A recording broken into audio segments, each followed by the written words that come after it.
4 unknown legends associated with Gundicha Temple in Puri. Jagannath Rath Yatra 2024. The Gundicha Temple at Jagannath Puri is also known as the Garden House of Lord Jagannath.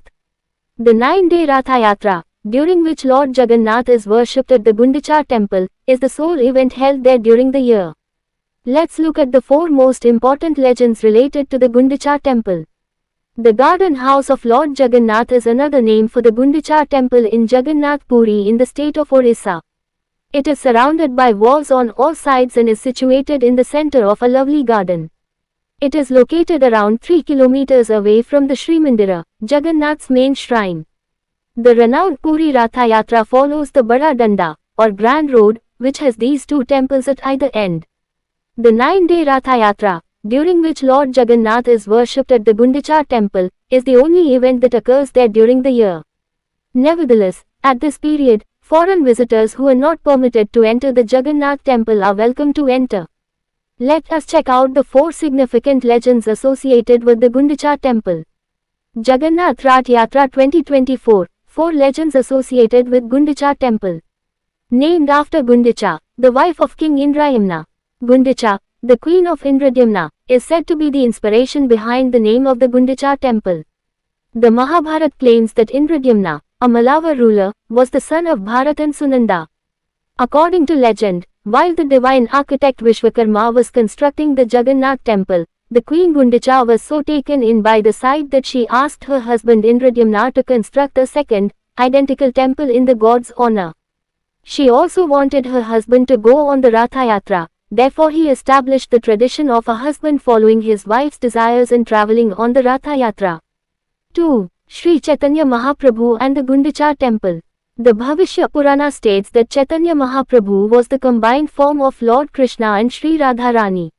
He performed the Ratha and Chandan Yatras, leading Sankirtan processions outside the Jagannath shrine and singing devotional hymns. He was said to be a devoted follower of Lord Jagannath, and during his turbulent periods, he was reported to have fainted and gone into a nearly vegetative state. When he was pleased, he was supposed to dance and sing with great emotion and to enter an almost trance-like bliss when seeing the god's love play. One day, the day before the Ratha Yatra began, Chaitanya Mahaprabhu took on the duty of sweeping the Gundicha Temple. It is believed that he approached the Gundicha Temple without the knowledge of his attendants or supporters, at which point he vanished from view. One of Puri's unresolved mysteries is still his disappearance. He was last seen entering the Manikotha. According to other accounts, he joined Jagannath inside the temples and now dwells with him in Indralok. The tale associated with goddess Lakshmi. The tale of Jagannath and his spouse Devi Lakshmi is recounted in another legend.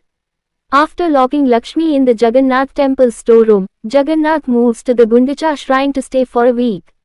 This account highlights Lord Jagannath's similarity to Krishna since, in the Gundicha temple, he is said to have received care from Devadasis, who are said to be representatives of Krishna's gopis and led by his beloved, Radharani, much as in the Krishna story in Vrindavan.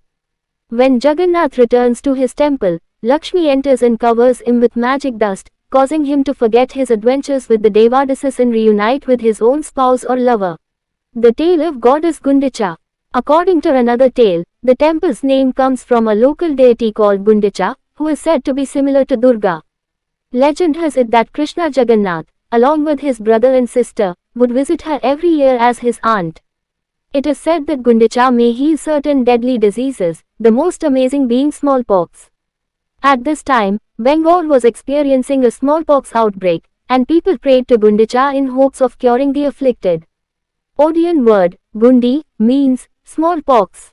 The word's etymology is similar to Guti, the name of the smallpox deity of the nearby Bengali city, Gutika Thakurani. Legend behind the first Rath Yatra in Dwapar Yuga. Rath Yatra holds as much significance as the devout feelings linked with Lord Krishna's pastime and the gopis of Braj. When Lord Krishna left Braj during the Dwapar Yuga, he caused Radha Rani and the gopis to suffer for 100 years, despite the fact that he adored them. While the separation was merely outward, because the gopis' minds were already in yoga, connection with God, the divine separation intensified their pure love and selflessness. 100 years after their separation, the gopis of Braj felt the ecstasy of pure love for their beloved Sri Krishna. When there was a solar eclipse, hundreds of devotees congregated at Brahma Lake in Kurukshetra to bathe in the Kund. Bathing in this sacred water was seen to be just as beneficial as doing an Ashwamedh Yajna. As part of his pastimes, Lord Krishna visited Brahma Kund with his 16,108 queens, as did the other Yadus. Radha Rani and the gopis also travelled from Braj to the lake. They were overjoyed when they saw Lord Krishna after 100 years. They did not, however, feel the same beautiful, magnificent, and heavenly delight when they beheld his sumptuous appearance as King of Dwarka. So that they may all experience the Braj Ras in his loving form as their beloved Shyamsundar, they asked him to return to Braj with them. Lord Krishna concurred since he had a similar experience. Sri Balaram and Subhadra Devi also entered Mahabhav Samadhi, witnessing his holy ecstasy. As the Lord took on the shape of a friend, child, and beloved, he lost his luxurious form, and all the Brajvasis, or people of Braj, once again enjoyed the ecstasy of their beloved Shyamsundar and his heavenly siblings when the chariot arrived at Braj. In the history of the Yug, this was the first Rath Yatra.